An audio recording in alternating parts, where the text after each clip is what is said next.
고난 중에도 높이시는 하나님을 만나시길 축복합니다.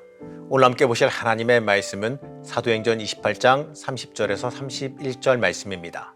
바울이 온 이태를 자기 셋집에 머물면서 자기에게 오는 사람을 다 영접하고 하나님의 나라를 전파하며 주 예수 그리스도에 관한 모든 것을 담대하게 거침없이 가르치더라. 오늘도 함께 하시는 우리 성도님들을 축복합니다. 사람들은 풍랑에서 건진받았습니다. 그래서 이 멜리데라는 섬에 머물게 됐습니다. 감사하게도 원주민들이 이 사람들을 영접하여 대접했습니다. 그런데 바울이 나무를 불에 넣었는데 그 나무 가지 사이에 껴있던 그 독사가 갑자기 바울을 뭅니다. 그 모습을 본 원주민들은 이렇게 말합니다. 원주민들이 이 짐승이 그 손에 매달려 있음을 보고 서로 말하되 진실로 이 사람은 살인한 자로다. 바다에서는 구조를 받았으나 공의가 그를 살지 못하게 함이로다 하더니 그때 당시의 환경에서 이 풍랑 속에서 건진받는다 이런 건 흔한 일이 아니었습니다. 이 당시 그레코 로만 세계의 사람들은 바다에서 풍랑으로 목숨을 잃는 것을 이 죄에 대한 징계로 이해했습니다. 그래서 바울을 보고 운이 좋아 바다에서 건짐을 받았지만 이 공의의 여신이 그를 징계했다 이렇게 말하는 겁니다. 그런데 바울은요, 오히려 독사에게 물리고도 죽지 않고 멀쩡했습니다. 그러자 그들은요, 오히려 바울을 신으로 추앙합니다.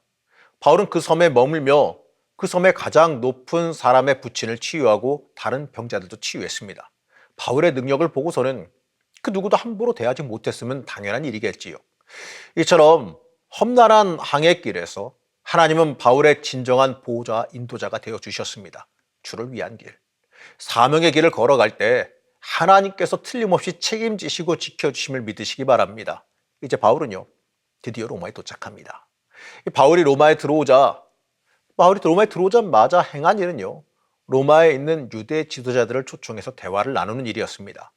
이 당시에 유대인과 관련해서 이 황제 앞에서 소송을 하게 될 유대인이 있다는 그 소식은 이 많은 관심을 불러일으켰습니다.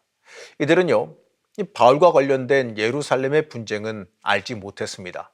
하지만 바울이 전하는 그 복음이 유대인들 사이에서 분쟁을 불러일으킨다는 것 정도는 알고 있었습니다. 그래서 이들은 바울이 전하는 말을 들어보기로 했습니다. 그래서 날을 정해 만나서 바울이 아침부터 저녁까지 복음을 증거합니다. 그 결과는 이렇습니다. 24절 말씀입니다. 그 말을 믿는 사람도 있고 믿지 아니하는 사람도 있어. 유대인들 중에 복음을 받아들이는 사람도 있었지만 믿지 않는 사람도 많았어요. 이 모임은 아마도 이 좋지 않은 험악한 분위기로 끝난 듯합니다. 25절 말씀입니다. 서로 맞지 아니하여 흩어질 때에 바울이 한 말로 이르되 성령이 선지자 이사야를 통하여 너희 조상들에게 말씀하신 것이 옳도다. 서로 맞지 아니하여 흩어졌다 이렇게 말합니다. 아마도 이 믿지 않는 사람들의 강한 반발로 좋지 않게 끝난 모임인 것 같습니다. 하지만 중요한 건 바울이 로마에 있는 유대인들에게도 복음을 전했다는 사실입니다. 이 복음 전함을 시작으로요, 로마에 복음이 전해지기 시작합니다. 24절 말씀에서 믿는 사람도 있었다 이렇게 말합니다. 이 대다수는 믿지 않고 강한 반발을 일으켰겠지만 이 틀림없이 이 복음을 듣고 받아들이는 사람들이 있었습니다. 처음에 미약할 수도 있어요. 하지만 복음은 계속해서 뿌리 내리고 커져갑니다. 바울이 하나님을 의지하며 담대히 복음을 증거했을 때 그 복음이 퍼져나갔어요. 그리고 그 복음의 능력으로 결국에는 로마가 복음화되는 역사가 일어나게 됩니다. 바울은 이 일 뒤에도요, 계속해서 복음을 증거합니다. 30절에서 31절 말씀입니다. 바울이 온 이태를 자기 셋집에 머물면서 자기에게 오는 사람을 다 영접하고 하나님의 나라를 전파하며 주 예수 그리스도에 관한 모든 것을 담대하게 거침없이 가르치더라. 자신에게 오는 모든 사람에게 이방인이나 유대인이나 모두에게 하나님의 나라를 전파했습니다. 복음을 증거했습니다. 이 담대히 거침없이 증거했습니다. 이 사도행전의 마지막은 바로 이렇게 마칩니다.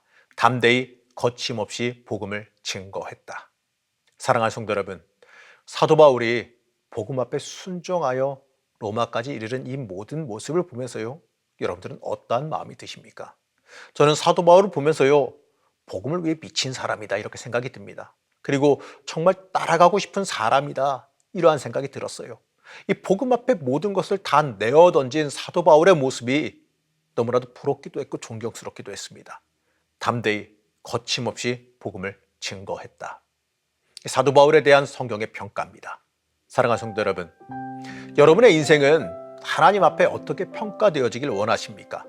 하나님 보시기에 여러분들을 어떻게 보시길 원하십니까? 이 담대히 거침없이 복음을 증거한 사도 바울의 평가가 우리의 평가가 되기를 바랍니다. 하나님께서 원하시는 모습으로 살아가는 삶이 우리의 인생이 되길 원합니다. 하나님께서 쓰시는 데 합당한 사람, 쓰시기에 적합한 사람, 쓰임받기를 소망하며 헌신하는 사람, 여러분 그 사람이 되시기를 간절히 축복합니다. 우리의 주인 되신 하나님, 하나님 앞에 철저히 순종하며 살아가기를 소망합니다. 사도 바울과 같이 하나님께 쓰임받는 사람, 쓰시기에 합당한 사람이 되기를 원합니다. 우리를 사용하여 주시길 원합니다. 주께 나를 드리기 원하오니 사용하여 주시기를 원합니다. 하나님 쓰시기에 합당하게 나를 변화시켜 주시옵소서. 오늘 하루도 하나님 앞에 더 가까이 나아가기를 소망하며 예수님의 이름으로 간절히 기도드렸습니다. 아멘.